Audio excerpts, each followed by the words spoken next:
अगर आप भी चाहते हैं कि WS म्यूजिक भोजपुरी के ऑडियो वीडियो सबसे पहले आप तक पहुंचे, तो हमारे चैनल को सब्सक्राइब करें और बेल आइकन को दबाना ना भूलें। Presented by WS music. आप सुन रहे हैं WS म्यूजिक की धमाकेदार प्रस्तुति।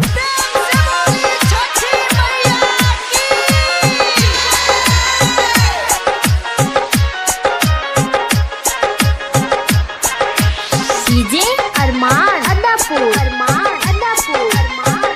पुरवैया फिल्म्स प्रोडक्शन समस्तीपुर। रोई रोई बाजिन देवेलिया रखिया पहिला बेरी कैनी छठी माई हम बरतिया सुना बाटे घरवा आंगनवानु हो सुना बाटे घरवा आंगनवानु हो माई देई दे तुम्हें कहीं लाला नवानु हो माई देई दे तुम्हें कहीं सुगनवानु हो रोई रोई बाजिन देवेलिया रखिया पहिला बेरी कैनी छठी माई हम बरतिया सुना बाटे घरवा आंगनवानु हो सुना बाटे घरवा आंगनवानु हो माई देई दे तुम्हें कहीं लालनवानु हो माई देई दे तू गोदी में सुगनवानु हो। डीजे अरमान अदापुर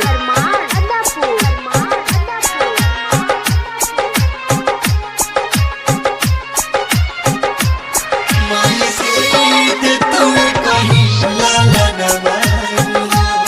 माई देई दे तू गोदी में सुगनवानु हो। केहू न धइला से दौरा अपना माथ पर बानी हम अकेले माई आइल छठी घाट पर केहू न धइला से दौरा अपना माथ पर बानी हम अकेले माई आइल छठी घाट पर बानी हम अकेले माई आइल छठी घाट पर अचारा हमहू नाचे नचवाई घटवे पर जोड़ा जोड़ा कोसी भरवाई कब पूरा करबू मोर सपनवानु हो कब पूरा करबू मोर सपनवानु हो माई देई दे तुवे कहीं लालनवानु हो माई देई दे तू गोदी में सुगनवानु हो। डीजे अरमान अदापुर पुरवैया फिल्म्स प्रोडक्शन समस्तीपुर। माई देई दे तुवे कहीं लालनवानु हो माई देई दे तू गोदी में सुगनवानु हो। राजेश सहनी प्रदीप अमन दुख सही के लोगावा चिढ़ावे माई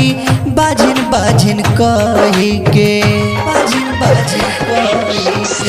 राइटर संदीप राजेश सहनी दुख सही के लोगावा चिढ़ावे मन जाए बाजिन बाजिन कही के लोगावा चिढ़ावे पुंदेव बाजिन बाजिन कही के प्रेमी संदीप जैसन दिहा तू लालानावा खुशी से भरित घरवा आंगनवा इहे सोची रोवे मोर मनवानु हो इहे सोची रोवे मोर मनवानु हो माई देई दे तुवे कहीं लालनवानु हो माई देई दे तू गोदी में सुगनवानु हो रोई रोई बाजिन देवेलिया रखिया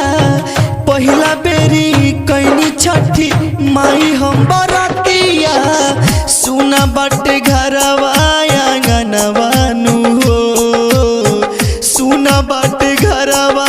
आंगनवानु हो माई देई दे तुवे कहीं लाल माई दे